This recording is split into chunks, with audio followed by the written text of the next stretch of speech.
Kembalikan tangan. Gaya kalian. Baik, teman-teman sebelum kita belajar ada baiknya kita membaca doa. Mulai. Doa selesai. Berdiri. Beri salam kepada ibu guru. Assalamualaikum warahmatullahi wabarakatuh. Waalaikumsalam warahmatullahi wabarakatuh. Oke, salam dulu. Gimana kabarnya kalian? Sehat? Ya, jangan lupa jaga kesehatan karena cuaca lagi buruk ya. Panas, hujan, mudah batuk, mudah pilek. Jadi silakan jaga kesehatannya. Sebelum itu Ibu mau absen dulu untuk kelas 12 siapa yang tidak masuk? Masuk semua? Adika Azri. Siapa yang masuk? Kenapa? Sakit? Apa? Cuma satu orang ya? Ini Pak. Oh, ada 3. Oke, siapa? Andika? Apa? Terima kasih. Oke. Sebelum kita mulai, kita mau nyanyi dulu. Semua bisa nyanyi lagu Garuda Pancasila ya? Silakan berdiri, ayo berdiri. Ya? 1, 2, 3. Garuda Pancasila, akulah pendukungmu, patriot proklamasi, sedia berkorban untukmu. Pancasila dasar negara, rakyat adil makmur sentosa, pribadi bersatu. Ayo maju, maju, ayo maju, maju, ayo maju, maju.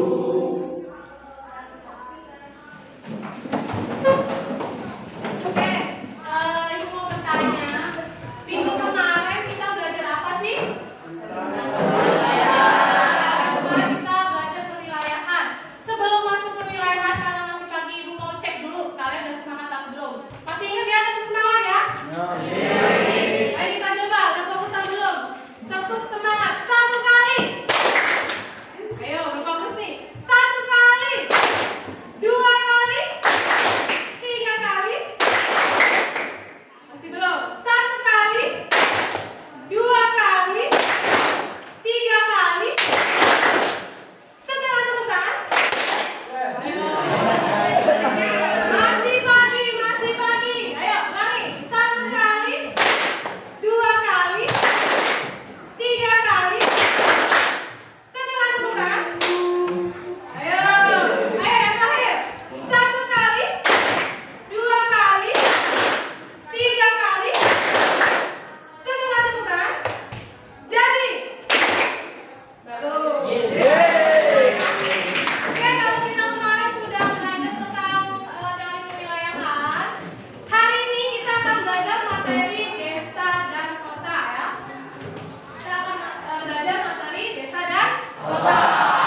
Sebelumnya Ibu mau tanya dulu, kalian tinggal di desa apa di kota sih? Desa. Kenapa kalian bisa bilang tinggal di desa? Jauh dari kota. Jauh dari Jauh kota. dari kotaan, bagus. Terus kalian pernah ke kota nggak? Kemana ke kotanya? Palembang. Ngapain kalau ke kota Palembang? Belanja, main ya. Kira-kira nanti mau kuliah ke sana apa enggak sih?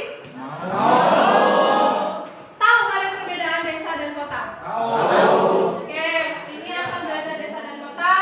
Kita juga akan mempelajari apa sih perbedaan antara desa dan kota, hubungannya apa sih desa dengan kota dalam materi interaksi keuangan desa dan kota.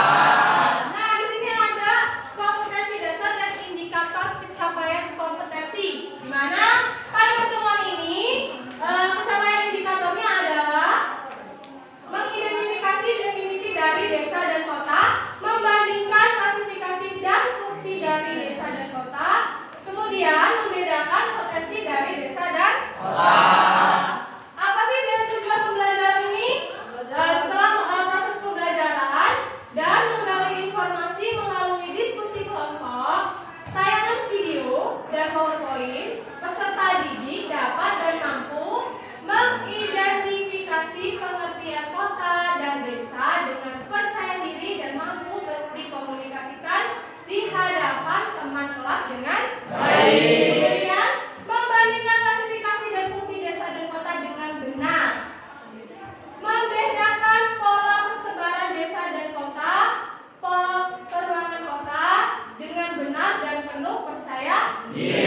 Di sini ada yang harus kalian isi dengan menyimak video dan PowerPoint. Jadi selama ibu menerangkan pakai PowerPoint, kalian harus menyimak karena ada LKPD yang harus kalian isi. Jadi silakan disimak baik-baik. Isi ya.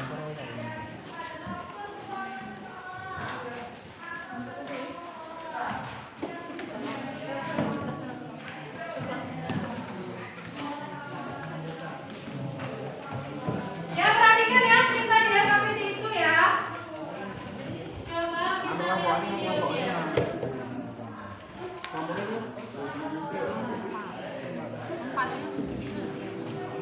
Masuk video.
Oke, udah nonton videonya.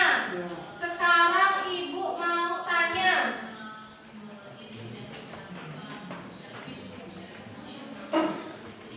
Kenapa desa dan kota saling terkait? Berdasarkan tayangan video tadi, kenapa? Ada yang bisa menjawab? Kenapa desa dan kota saling terkait? Kenapa? Ayo. Ya. Karena saling membutuhkan. Benar, karena saling membutuhkan. Desa butuh apa dari kota? Padi satu. Padi. Yang butuh padi siapa? Desa apa kota? Kota. Ya. Kota membutuhkan bahan baku dari desa. Desa membutuhkan barang jadi dari kota. Misalnya apa? Oh, kita mau beli barang jadi seperti beras kepak ya, atau mau beli handphone itu didatangkan dari kota. Orang kota mau makan butuh bahan baku seperti makanan padi, sayur mayur itu didapatkan dari Desa. Kenapa mereka saling berhubung? Nah, kita akan belajar materi ini ya.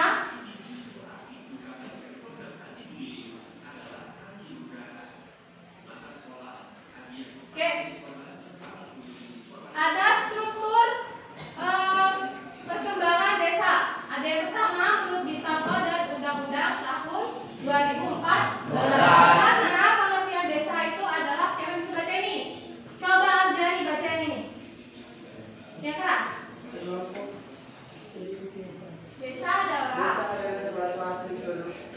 hubungan antara kegiatan sekelompok manusia dengan lingkungannya.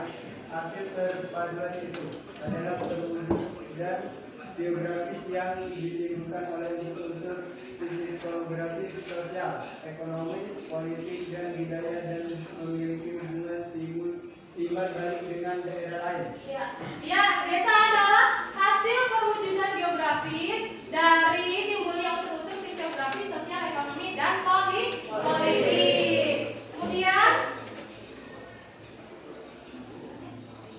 Kemudian ada unsur desa. Unsur desa ada secara wilayah, penduduk, dan perilaku. Nah, kalau wilayah desa tuh gimana sih? Gimana wilayah desa nih? Dia lebih sejuk. Mayoritas masyarakatnya di bidang pertanian. Gimana perilaku masyarakat desa? Ya, perilaku masyarakat desa tuh masih memegang prinsip gotong royong. Kemudian ada ciri-ciri desa.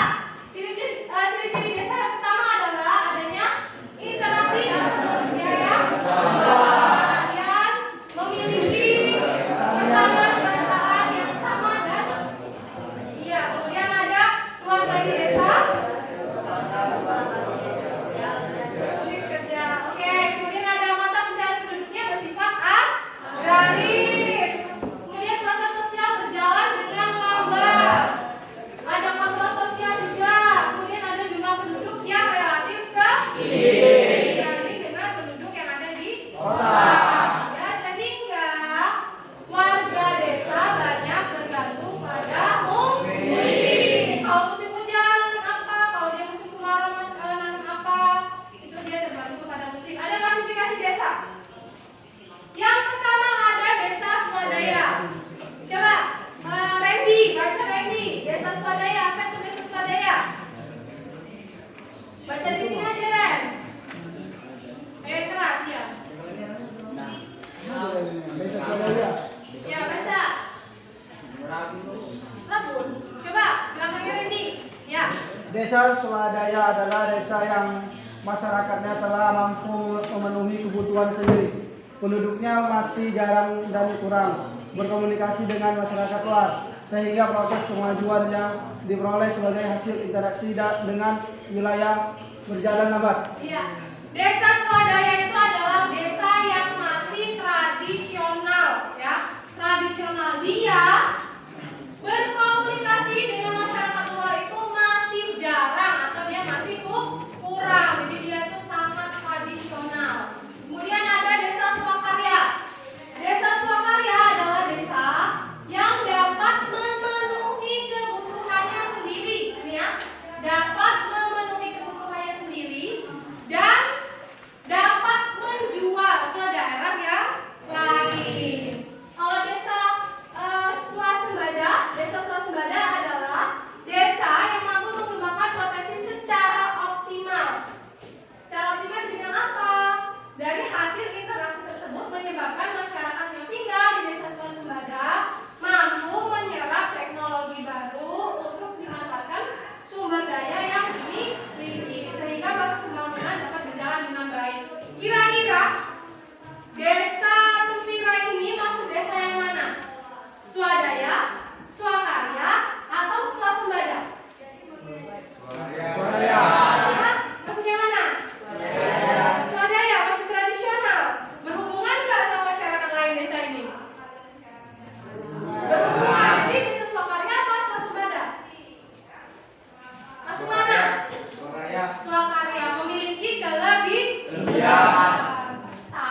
desa dapat berfungsi sebagai desa agraris, desa industri, dan desa nelayan dan sebagainya. Kalau terpilih mayoritas penduduknya di bidang apa? Perkebunan, pertanian. Nih dari segi kegiatan yang kemudian sebagai bentuk pemerintahan terendah, artinya desa diharapkan mampu menjalankan kebijakan-kebijakan yang telah digariskan oleh pemerintah yang lebih tinggi. Itu adalah seperti perangkat desa, itu dia sudah menjalankan yang ini. Ada potensi desa. Potensi yang pertama adalah sumber daya. Yang kedua sumber daya manusia. Yang ketiga potensi pengembangan. Yang keempat potensi sarana dan prasarana. Apa sih potensi sumber dayanya? Kalau desa kalian potensi sumber dayanya apa? Wisata apa? Wisata air. Nih bisa wisata air. Jadi dia potensi sumber daya alamnya tuh masih di bidang alam ya. Kemudian ada potensi sumber daya manusia. Banyak enggak sih masyarakat desa sini yang bekerja di kota? Banyak. Yang kemana? Tangerang, terus Jakarta, terus ya itu potensi sumber daya manusia. Kemudian ada potensi kelembagaan seperti puskesmas sebagai rujukan ke kota. Ada potensi sarana dan prasarana. Misalnya sarana dan prasarana bisa ini tempat pemakaman ya, sarana dan prasarana. Jadi dia itu bisa dipakai untuk wisata juga bisa, kemudian dipakai untuk yang lain juga bisa. Ada fungsi kota. Kota itu fungsinya apa sih? Yang pertama sebagai pusat produksi. Sebagai pusat produksi. Kalau tadi bahan mentah dikirimkan ke kota, gunanya untuk ini sebagai pusat produksi. Kemudian ada sebagai pusat pemerintahan. Kota apa? Jakarta. Kemudian di sini ada kota lain juga ya, London dan Kairo. Kalau pusat pemerintahan yang terpilih di mana? Pendopo itu kabupaten. Kalau provinsinya di mana? Palembang. Oke, sebagai pusat pengobatan. Ini rumah sakit ya. Biasanya rumah sakit rujukan yang besar itu dia berada di kota. Kemudian ada juga kota yang berfungsi ganda seperti Jakarta, Surabaya ini sebagai kota industri, perdagangan dan maritim. Contohnya kalau di sini ada Jogja juga ada sebagai pendidikan bisa juga, sebagai wisata juga bisa. Terus dia juga pemerintahannya juga berbeda dengan yang lain, yang karena sistemnya adalah kerajaan ya. Kemudian ada bentuk dan pola desa. Ada memusat, tersebar dan memanjang. Kalau desa kalian polanya yang mana? Memusat, tersebar atau memanjang? Tersebar. Coba kita lihat ya, apakah pola yang memusat, tersebar atau memanjang? Kalau dilihat dari atas, jarak rumah kalian tuh deket apa enggak? Kalau tersebar itu kan nih ya, tersebar jarak rumah satu dengan jarak rumah yang lain itu jauh. Kira-kira jarak rumah kalian itu jauh atau dekat? Berarti polanya yang mana? Pusat. Oke, kemudian ada bentuk dan pola desa yang menyusuri pantai. Berarti dia ada di sepanjang pantai. Kalau dia terpusat ini berarti dia ada di dataran rendah. Contohnya kalau di gunung kan lereng-lereng ya. Nah, ketika lereng-lereng ada dataran yang dia curam. Nah, biasanya di situ nanti banyak terdapat desa. Namanya desa terpusat. Kemudian ada desa di dataran rendah, sama ya di lereng pegunungan. Kemudian ada yang mengelilingi fasilitas tertentu. Contohnya ada mata air, waduk, dan lapangan terbang. Nih, bentuk dan pola desa. Sama ya. Kalau dia memusat berarti nih kelompok. Desa kalian tadi yang mana? Yang pusat. Oke, ada struktur, keuangan, dan perkembangan desa dan kota.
Terus jalan.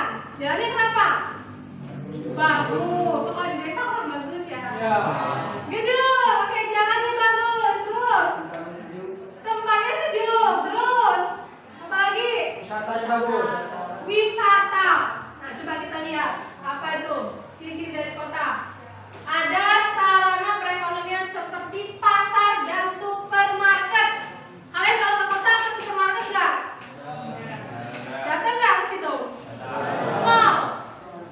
Datang. Kemudian ada tempat parkir yang memadai. Kalau di desa ada nggak tempat parkir? Kalau kalian ke warung harus parkir nggak? Kalau di kota dia harus parkir. Yang ketiga ada tempat rekreasi dan olahraga. Ada nge-gym. Di kota. Kemudian ada alun-alun. Pernah ke alun-alun? Belum. Kalau ke kota nggak ke alun-alun? Belum. Besok kalau datang ke kota Palembang atau nanti kalian di Jakarta, coba ke alun-alunnya. Jangan lupa berfoto ya. Kemudian ada gedung-gedung pemerintah. Jadi ada tadi gedung-gedung yang tinggi berbeda dengan di desa. Kan dia bangunannya biasa. Kalau di kota dia gedungnya tinggi. Apa tuh ciri-ciri sosialnya? Masyarakatnya heterogen. Yang tadi ya. Ada yang bekerja di mana tadi? Di dinas. Dinas. Terus? Iya, bagus. Kemudian ada yang bersifat individualistis dan materialistis. Individualistis itu gimana sih? Gimana? Individual. Orang kota tuh individualistis. Jadi dia itu nggak suka campur atau bersama-sama dengan orang lain. Jadi, kalau kalian kan di rumah ya, sini ngobrol semua. Kalau orang kota nggak, kalau udah capek masuk rumah ya udah individualistis. Kemudian ada mata pencahariannya non agraris yang sudah disebutkan. Non agraris berarti selain pertanian, perkebunan ya, perikanan itu dia non agraris di bidang jasa. Kemudian cara kehidupannya, hubungan kekerabatannya mulai mudah. Jadi dia tuh gak erat. Kalau kalian kan kalau ada orang nikahan bantu masak ya, bantu semua. Kalau orang kota enggak, udah ya nanti selesai ya. Kemudian terjadi kesenjangan sosial antara si kaya dan si miskin. Kemudian norma-norma tidak begitu ketat. Kemudian pandangan hidup lebih rasional. Nah, ada potensi kota, potensi politik, potensi ekonomi, potensi budaya, dan potensi sosial. Gimana potensi politik? Di sana banyak kegiatan-kegiatan bersifat politik. Kalau ekonomi banyak terjadi jual beli. Ada potensi budaya. Di sana banyak pameran-pameran budaya. Kalau kalian mau cari budaya apa aja itu bisa ke kota. Ada potensi sosial. Nah, ya, itulah ya penjelasannya. Sekarang silahkan diisi LKPD-nya. Kalau tadi kalian sudah mengisinya dari sebagian tayangan PowerPoint, sekarang diisi kelengkapannya. Nanti per kelompok silakan maju ke depan untuk presentasi, dan yang lain silakan nanti memberikan tanggapan ya. Silakan isi dulu LKPD-nya.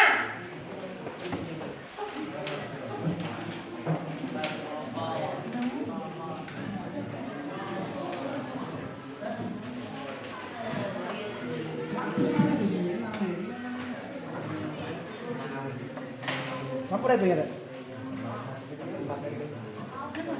Bahan ajarnya bisa dibuka di buku ini juga ya. Di buku ada, di internet boleh. Silahkan gunakan handphonenya. Di bahan ajar yang ibu bagi kemarin juga ada untuk melengkapi dari LKPD.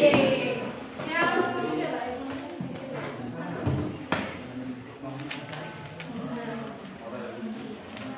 kalau nggak jelas silahkan ditanyakan ya.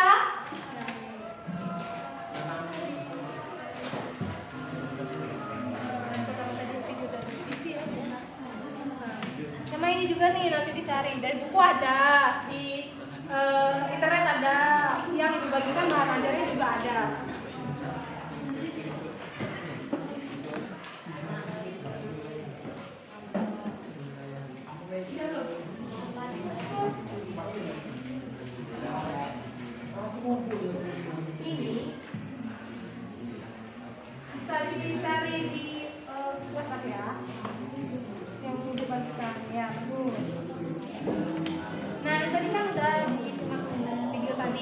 gambarnya masuk ke sini ya. Hmm.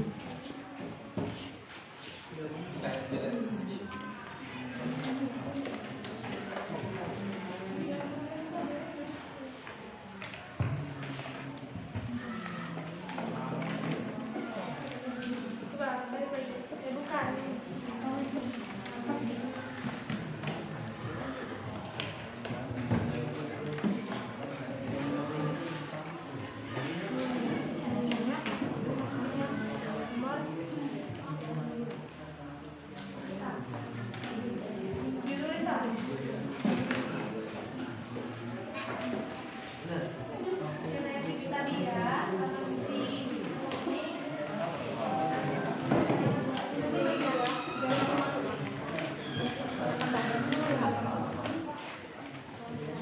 Jadi kan?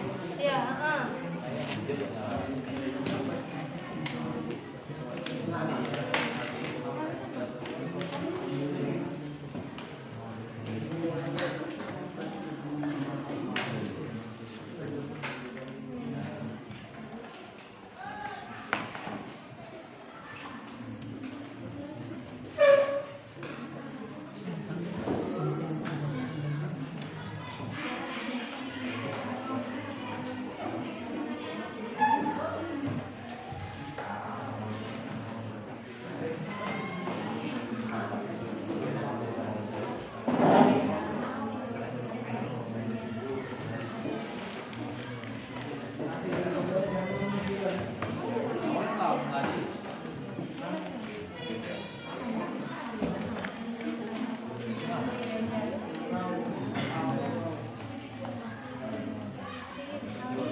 Kalau masih bingung tanya ya.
Ini nggak apa-apa ya, dilepas ya. Kerjanya nggak apa-apa dilepas.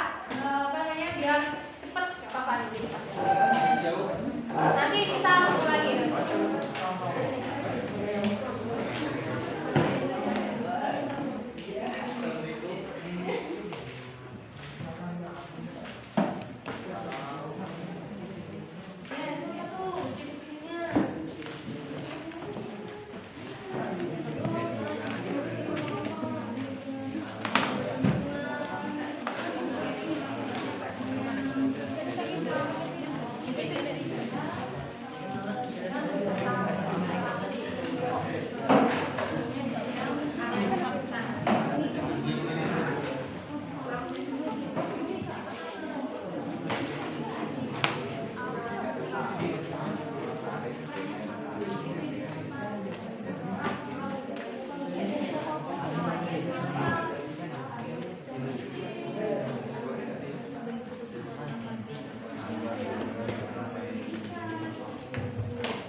Jadi sorry yang ada selalu karya harus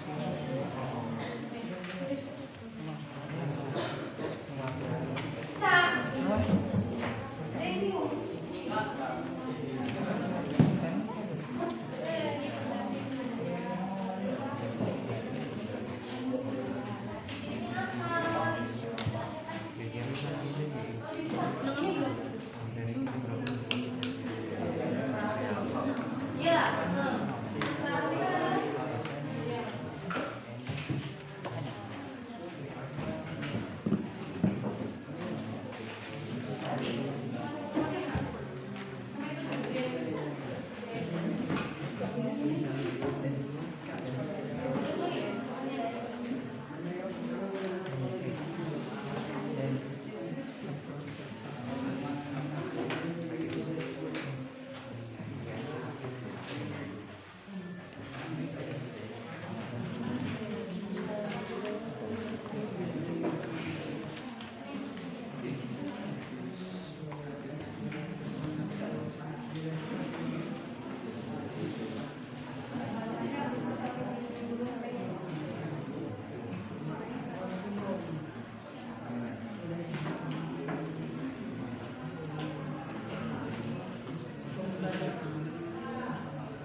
Jawaban nomor 1 yaitu dapat lebih memahami tentang perkotaan dan pedesaan. Kota merupakan suatu wilayah yang mudah mengalami perkembangan dengan sistem adat dan norma yang kurang ketat serta sifat kependudukan yang non-agraris. Sedangkan desa merupakan suatu wilayah di mana sistem adat istiadat dan norma yang berlaku masih kuat dengan sistem penduduk yang agraris.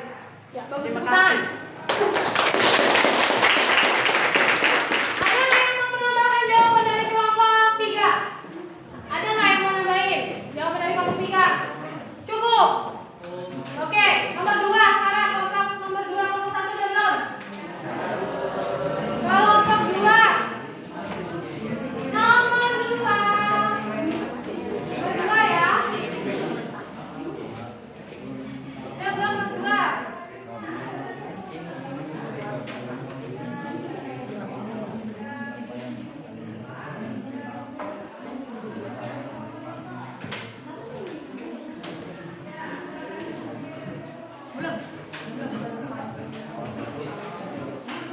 Ya, nomor 2, kelompok 1. Ya, silakan.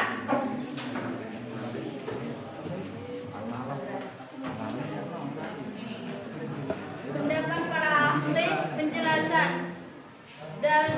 Menurut Daljoeni, desa merupakan permukiman manusia yang letaknya di luar kota, penduduknya jiwa agraris. Menurut Bintaro dalam Mariani, desa adalah suatu hasil perpaduan antara sekelompok manusia dan lingkungan. Undang-Undang Nomor 6 Tahun 2014 tentang desa. Kesimpulan kami sendiri, desa adalah tempat sebagian besar penduduk yang bermata pencarian di bidang pertanian dan hasil bahan makanan. Terima kasih. Ada yang mau menambahkan untuk jawaban nomor 2? Sama jawabannya. Ya, yang nomor 3, siapa yang nomor 3? Ya, coba Ari. Berdiri coba Ari, biar kelihatan. Desa swadaya. Ciri-cirinya, lembaga masyarakat masih sederhana. 2, tingkat pendidikan masih rendah.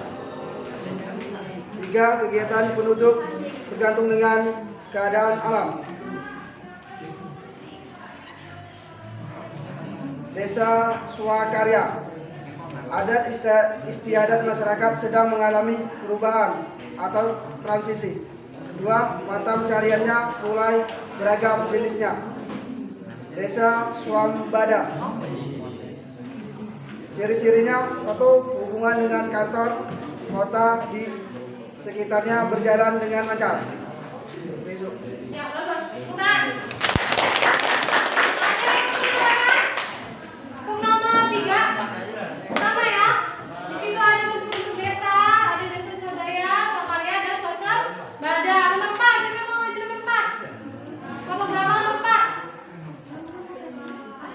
Ya, silakan. Perbedaan ciri-ciri dan potensi desa dan kota Palembang. Desa Tempirai. Ciri-ciri, mayoritas masyarakatnya masih mementingkan gotong royong dan mata pencariannya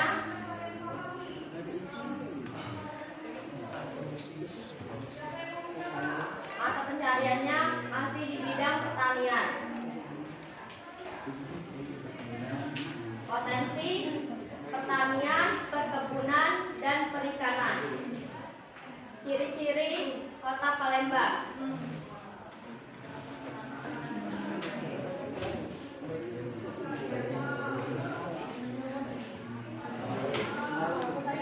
Gedung, alun-alun, dan mempunyai cukup lahan parkir.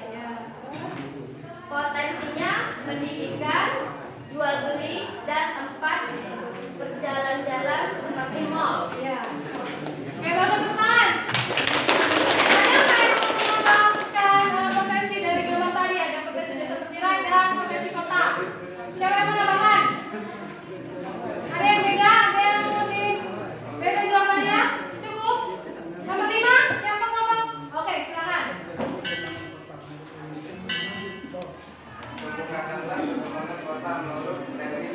ekor, yaitu ada 6. Ya. Yang pertama Eopolis, yang kedua Polis, yang ketiga Metropolis, yang keempat Megapolis, yang kelima Tiranpolis, yang keenam Necropolis.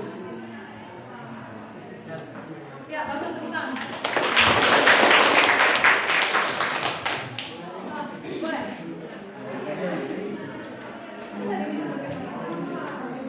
Jadi ada berapa tadi? 6 tahapan ya? Udah di semua, oke. Ada nggak pertanyaan dari kalian? Menanyakan tentang desa dan kota. Ada nggak yang belum jelas tentang desa dan kota? Jelas semua? Yang mana yang belum jelas? Coba Diki. Mengapa terjadinya interaksi antara desa dan kota? Mengapa terjadi interaksi antara desa dan kota? Ada yang bisa menanggapi dari kalian? Kenapa terjadi interaksi antara desa dan kota? Karena saling berhubungan. Karena saling berhubungan. Mereka itu saling membutuhkan. Desa butuh bahan jadi dari kota, kota butuh bahan baku dari desa. Oke, bagus. Karena pelajaran kita hari ini sudah selesai, aku mau tanya sama kalian, siapa yang bisa menyimpulkan pembelajaran hari ini? Hari ini kita belajar tentang apa? Hari ini kita belajar tentang apa? Berdiri. Coba. Ya. Hari ini kita belajar materi tentang interaksi keuangan desa dan kota. Kesimpulannya, interaksi keuangan desa dan kota karena kita saling berhubungan dan saling membutuhkan antara desa dan kota. Desa memiliki potensi yang ada di desa menurut kita, yaitu pertanian, di bidang pertanian, sedangkan kota memiliki pendidikan atau perkantoran yang dipekerjakan oleh suatu kota. Ya, bagus ya. Jadi hari ini kita belajar tentang desa dan kota. Karena kita sudah belajar, kalian sudah mengerjakannya dengan sangat baik. Mari tepuk tangan yang meriah untuk kalian semua.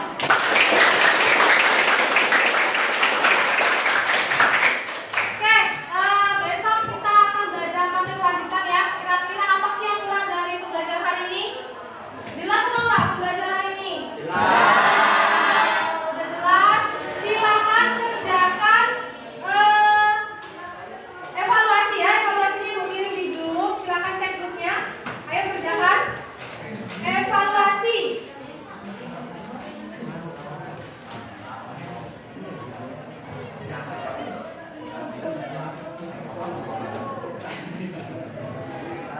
Kerjakan ya. Ya.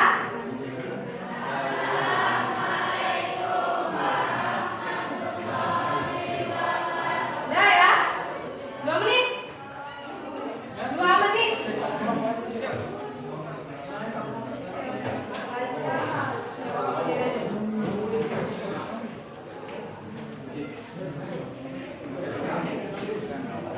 Dan nanti nilainya akan ibu bagikan di grup kelas ya. Nilainya KKM kita adalah 70. Jadi kalian harus dapat KKM 70. Oke.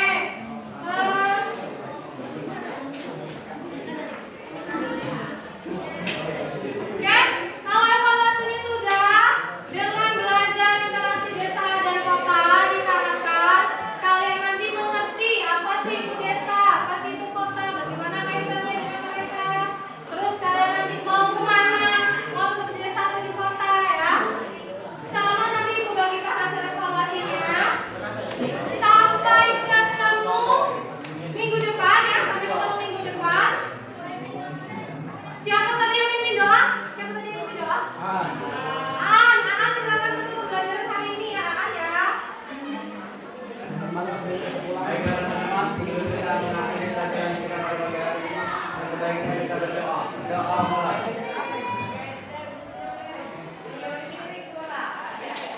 Berdoa mulai.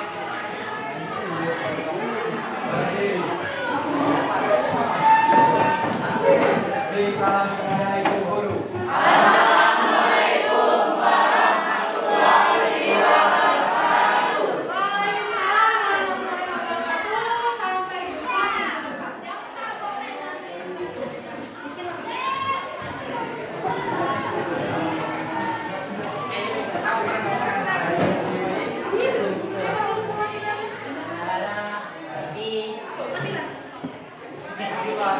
Oke.